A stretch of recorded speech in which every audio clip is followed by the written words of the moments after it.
Hey, what's up, everyone? Glad that we are here sharing this space again today.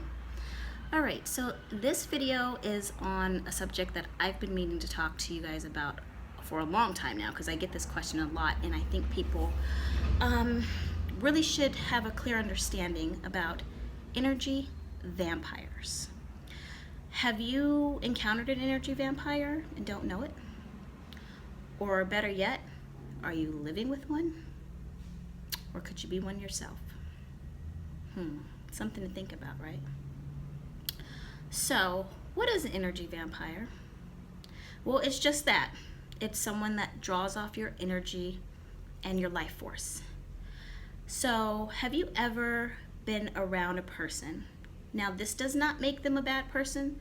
They could be the sweetest person on the face of this planet and you love them dearly.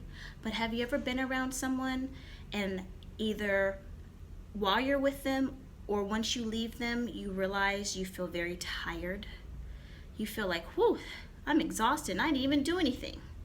You may not feel good. You may feel a little ill, or you may get a headache. You may notice you may feel a little anxious or a little bit down, and you didn't feel like that before you were around this person. And this doesn't even have to be physically in contact. This could be simply over the phone. Just anywhere where they're drawing off your time and attention. Sometimes when we are trying to comfort someone, things happen and you want to be a good friend or family member and you want to give them comfort, and that's okay. They feel better and then all of a sudden you feel really drained. Well, they just took some of your energy away, and not in a negative way, because that's what you were doing, trying to help heal them by consoling them, but that's what happened. Now, oftentimes people that are energy vampires, they don't know it. They don't mean any harm by it. Like I said, it doesn't make them bad, it doesn't make them negative, it doesn't make them anything. They're just a person that draws and feeds off of other people's energy. There are some people, however, that are very much aware that they're energy vampires, and those are sometimes individuals that may work with, if they practice some form of occult and work with lower vibrational spirits, or if they have spiritual attachments, those spirits feed off of them, and then they end up feeding off of you to replenish what they're losing. So that is another type of energy vampire, and I've actually met someone who specifically said to me that she knew she was, and I was like, bing, sorry, we can't be friends. And I'm not even trying to be, she was probably a great person, but the simple fact that you know that you're an energy vampire, that's not going to sit too well with me. But anyway, moving on. So I'm going to talk to you guys about some of the signs of, being zapped, is what I like to call it, if you've been encountered with an energy vampire. All right, so some of the things to recognize, and there's a very thin line here, so this isn't to get confused with just normal friendship or normal communication, but some people that are zapping you, they will be very needy.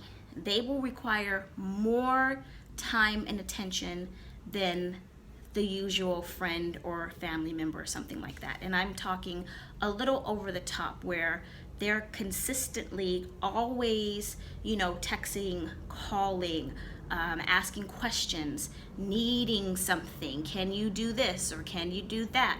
Or, they want to come and they want to just be around you. And there's nothing wrong with that. Again, we all have friends, we all have family, we all have people we're close to. You may have someone you speak to on a daily basis. You may be dating someone you speak to on a daily basis. I'm not talking about that.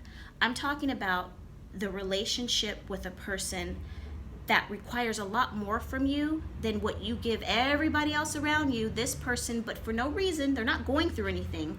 They just seem to always, every time you turn around, they're right there, and they need something, or they want your attention. They're feeding for your attention. Someone that likes to debate a lot.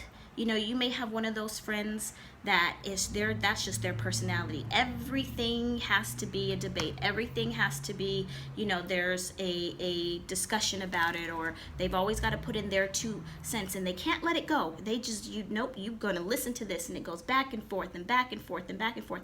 And this isn't like once in a while. This is who they are. they're drawing off your energy, okay? That takes a lot, and you may feel, just even thinking about it has me like, whew, that is, you know, that's something to look out for. Again, not saying don't be friends with them, I'm just saying watch yourself. If you feel, you know, someone that even if you're not physically with them or on the phone with them, you find yourself constantly thinking about them, and the mere thought of them is like, oh boy, I love them, but I don't feel like dealing with them right now. That's another thing to look out for. I have someone very close to me that I love dearly, that is, you know, someone that's going to be in my life forever. You know, it's just one of those people, it's like, we'll be together forever. And every time I'm around that person, immediately within a couple of minutes, I get really tired, I start yawning, and I could be, you know, first thing in the morning, just got up feeling really good, high energy, and I'll be around this person and I'll go like, shoom. Now, that's, you know, rather difficult when you have someone in your life that you can't just, what do? You can just get rid of them. It just doesn't work that way all the time. So there are ways that you have to shield and protect yourself. And I started noticing it more and more and more. So then I was like, okay, then this person, if I am around them, I've got to have a little extra around me, or maybe, you know, kind of limit the time that I spend with the person. But anyway, some of the symptoms that we have here, and this is not to be confused with, you know, just generally not feeling good sometimes when you're under the weather, but these are things that only seem to happen when you encounter this individual, okay? So sudden onset of feeling tired or sleepy, nauseated, dizzy, drained, sad, emotional, uneasy, hot, cold, disorientated, fuzzy, your energy went super, super, super high and then it came down low, or vice versa. Needing the feeling of I need to step away or get some air, or, you know, you've got to kind of break away, and you may not know it's from that person, you just may feel like it's the environment, but it could very well be the person that you're around.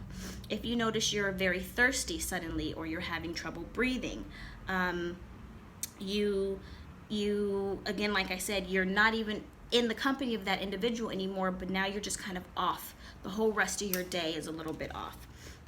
You're falling asleep at odd hours that aren't usual. So you hung out with this person, or you just got off the phone with them and you had all these things to do, and all of a sudden now you don't feel like doing it and you fall asleep.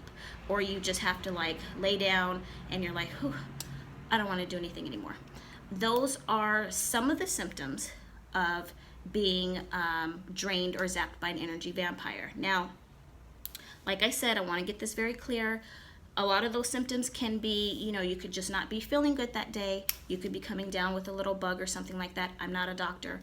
But if you start paying attention to it and you're noticing that you're a person that's pretty much fairly in good spirits and good energy and good health, and it just seems to only happen when you're in a specific place, around a specific person, or when you're, you know, done talking to a person, and then these things just suddenly come about, your energy's been zapped, okay? So now, let's see. Yeah, that's everything on my list. What the heck do we do? Well, the easy answer is stay away from them, right? Yeah, well, that's not always an option, especially if you live with a person, if it's your spouse or a relative, or, I mean, children are a little bit different because children obviously require a whole hell of a lot of energy. However, just because someone's in a child's package doesn't mean that they haven't been here before. And I know somebody's going to see this video and may take offense to that, but, you know, spirits come in all types of packages. And not even that it's not that, and I'm not saying that it's bad or anything like that, but they can still feed off your energy. But this really isn't geared towards little ones. This is more or less geared towards, you know, the people in your day-to-day life. The same thing can happen in your work environment. Coworkers, the environment itself can be very draining to you, but these are some of the things to look out for. So if getting away from that person and cutting them off and just not dealing with them is not an option, then there are some things you can do. First thing I always recommend is ritual bath, spiritual baths. You guys hear me talk about them all the time. In fact, I just did a video about them earlier today. You can check that out. ritual baths for protection and for cleansing. So I would suggest, if I know I'm gonna hang out with this person that I might feel this way again, do something to protect yourself or do some cleansing afterwards. Crystals are a good way. Stones, clear quartz, black tourmaline. I mean, there's an abundance of different stones that can be used for this. So go online, do a little bit of research. Little tumble stones. I don't have one here. I would show you guys, but yeah, I don't. But little tumble stones, they're $1 to $5 at the most. You can find them online or at your local metaphysical store. Keep a stone on you in your pocket, in your bra, somewhere close to your energy field to help deflect any of that energy and to kind of hold in what you have. Some talismans of protection can help. I would say, do some research. People, it's kind of, people joke about it, but like they wear crosses, silver crosses are supposed to help against vampires or stuff like that. I wear Archangel Michael medallion. That's another option. You can also do aura sprays. So an aura spray is just that. It's a spray that's combined with herbs, sometimes crystals, certain spices. And what you do is you spray it around yourself to put a little shield of protection up, or to kind of disperse anything that's come towards you. So you can do some research on that. Something I like to use is Florida water. I'm big on Florida water, so I would take a spray bottle from the dollar store, nothing fancy, Florida water, sea salt, and maybe a little clear quartz crystal.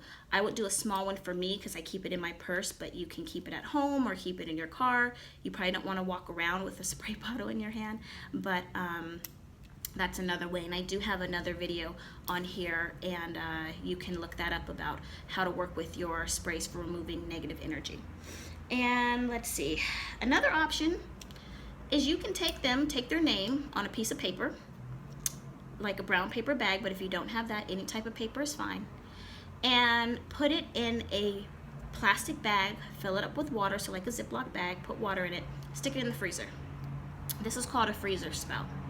Now, freezer spells, the idea of them is to stop the actions of someone. A lot of times people use them as a very mild, maybe non-harmful way of kind of getting someone to leave you alone. But the intention behind that isn't for them to leave you alone, especially if this is a person in your life that you care about. It's just to stop them from drawing so much off of you, and that's the intention that you want to put in behind that. That would probably be the very last thing I would do. If all the other things did not work for you, then this would be an option. Another thing you can do is carry a mojo bag, also known as a gree bag, or a bag of luck or protection, and you have some herbs and maybe a medallion or a sigil or something like that wrapped in a cloth, and you would keep that on you. Another option is taking some salt, so table salt, sea salt, kosher salt, whatever kind of salt you have. Someone's probably going to say, can you use Epsom salt? Yes, you can use some Epsom salt, but I would use the other salt, but if that's all you have, go ahead. Get yourself a black piece of fabric, flannel or velvet or whatever you can find. If you can't find black, I would do white, cut up an old t-shirt, a sock or something. Pour some salt in there. It doesn't have to be very much. It can be smaller than this. This is one of my money drawing mojo bags. It can be half this size. It can be really small. But you put the salt in there, tie it, really good. Salt kind of leaks out, so maybe use a rubber band or something, get it really snug, and carry that on you. Salt is for protection. It absorbs energies that aren't good. It repels energies that aren't good. So it may help you kind of keep some of your life force in, okay? So I hope this information is helpful. It may have you mind boggled a little bit about whether or not you've encountered a psychic vampire, they call them, or energy vampires. And again, it doesn't mean that they're bad people or they're negative. Most people don't even realize that they're doing it, but you should know how to spot the symptoms so you can kind of protect yourself accordingly, okay? All right, you guys, if you have any questions, please feel free to leave a comment below. If you've encountered a energy vampire before and this video helped you realize it, I would really, really like to have you share your story so I could read about it. All right, I'll talk to you all later. Again, Facebook, Jasmine Atten. You can find me on my website for consultations at One Ritual Away, and you can follow me on Instagram at One Ritual Away. Talk to you guys soon. Bye.